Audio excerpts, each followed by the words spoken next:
जय हो शिव शंकर भोलेनाथ भंडारी, सब पर आपकी कृपा बनाए रखना। जय हो भोलेनाथ। राघव एक गांव में अपनी माँ धनवती के साथ रहता था। वो बहुत ही आलसी था, कुछ काम नहीं करता था। उसकी माँ गांव के जमींदार के घर काम करती थी। एक दिन धनवती सुबह काम पर जाने के लिए तैयार होती है। राघव अपनी माँ को कहता है कि माँ, मुझे कुछ पैसे चाहिए। उसकी माँ राघव को कहती है कि सारा दिन घर में पड़ा रहता है, कुछ काम नहीं कर सकता, हर दूसरे दिन मुझसे पैसे मांगता रहता है, शर्म नहीं आती तुझे? राघव कहता है कि माँ, मैं तो काम करना चाहता हूँ, लेकिन गांव वाले मुझे आलसी कहकर भगा देते हैं, मैं क्या करूँ? उसकी माँ कहती है कि जब तुम काम समय पर पूरा नहीं करोगे तो कौन तुझे काम पर रखेगा? हे भोलेनाथ, अब आप ही इसे सद्बुद्धि दो। अगले दिन राघव जब अपने घर से बाहर निकला तो उससे गांव के जमींदार मिल गए। जमींदार ने राघव को बोला कि राघव, तू कोई काम क्यों नहीं करता? तेरी माँ दिन रात मेहनत करती है और तू घर में पड़ा रहता है। राघव ने कहा कि मालिक, मैं तो काम करना चाहता हूँ, लेकिन मेरा किसी काम में मन नहीं लगता। जमींदार ने कहा कि ये बात है तो तुम्हें मेहनत करने की आदत डालनी होगी। तू एक काम कर, गांव के लोग कांवर लेने जा रहे हैं, तू भी कांवर लेने चला जा। भगवान भोलेनाथ की कृपा से तेरे सारे काम बन जाएंगे।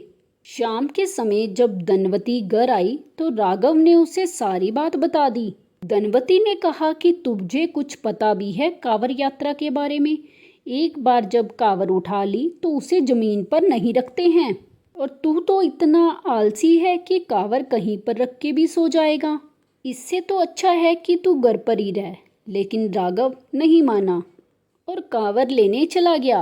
गंगा जल लेकर राघव अपने गांव की ओर चल दिया। उसे गांव पहुंचने में 3 दिन लगने थे। 2 दिन चलने के बाद वो बहुत ही थक गया। एक पेड़ पर कांवर टांग कर वह उसी पेड़ के नीचे आराम करने लगा। तभी वहाँ एक बुढ़िया माई आई और बोली, बेटा, मैं बहुत प्यासी हूँ, प्यास के कारण मेरे प्राण निकलने वाले हैं, क्या तुम मुझे पानी पिला सकते हो? राघव ने कहा कि माँ जी, मेरे पास पानी कहाँ पर है, मैं तो खुद बहुत थक गया हूँ और प्यासा हूँ। बुढ़िया ने कहा कि बेटा, अपने कांवर से थोड़ा गंगा जल पिला दे, तुझे पुण्य मिलेगा। राघव ने कहा कि माँ जी, ये जल तो भोले बाबा जी के अभिषेक के लिए है, अगर मैंने आपको ये जल पिला दिया तो शिव जी रुष्ट हो जाएंगे, साथ ही मेरी माँ और पूरा गांव मुझे आलसी समझेगा।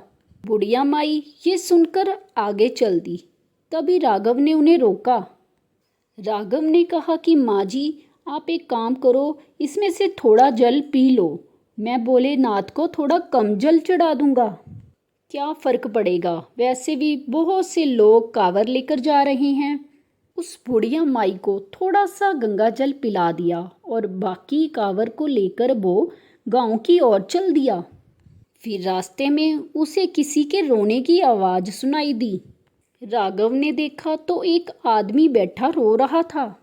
राघव ने पूछा कि भाई, तुम क्यों रो रहे हो? तो उस आदमी ने कहा कि भाई, मेरे पास बहुत धन दौलत है, कई नौकर चाकर हैं, लेकिन ये सब मेरे किसी काम का नहीं। मेरे पिताजी बहुत बीमार हैं, उनका अंतिम समय चल रहा है। पंडित जी ने कहा है कि एक तुलसी का पत्ता और गंगा जल उनके मुख में डालेंगे तभी उनके प्राण निकलेंगे। गंगा जी बहुत दूर हैं, मुझसे अपने पिता का दुख देखा नहीं जा रहा, इसीलिए यहाँ पर बैठकर रो रहा हूँ। राघव ने कहा कि कोई बात नहीं भाई, तुम मेरी कांवर यात्रा का जल ले लो और अपने पिता को मुक्ति दिला दो। उसने कहा कि लेकिन आप शिवजी का अभिषेक कैसे करेंगे?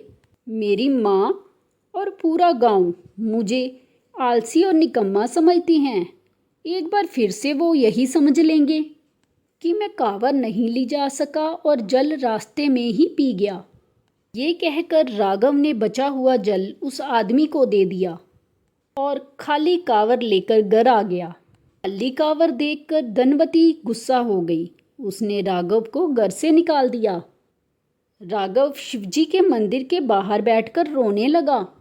अगले दिन जल अभिषेक होना था। सुबह पंडित जी मंदिर में पहुंचे, लेकिन मंदिर का दरवाजा नहीं खुल सका।